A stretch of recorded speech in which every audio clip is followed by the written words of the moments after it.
It finally happened. I bought the cheapest PC I've ever seen in my life. $3.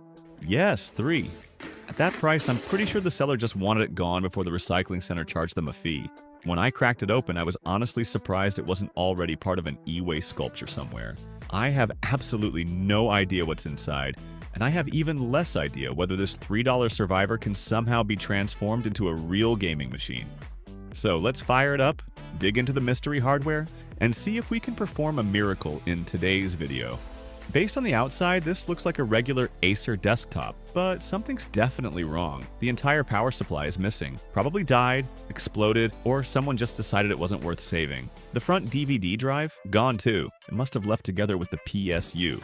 So I opened it up, hoping maybe, just maybe, there'd be an i9 and a GTX 1080 Ti hiding inside. And nope. Everything has been stripped clean. No RAM, no hard drive, nothing.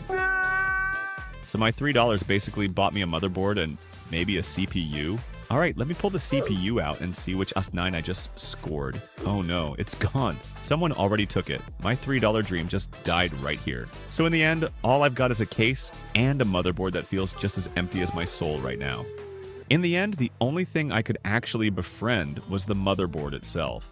A quick glance told me everything I needed to know.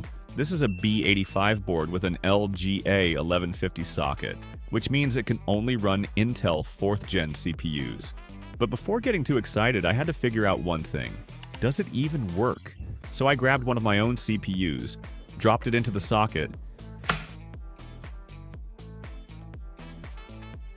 installed an 8GB RAM stick, and that's when the next tragedy hit. This motherboard uses a 12-pin power connector.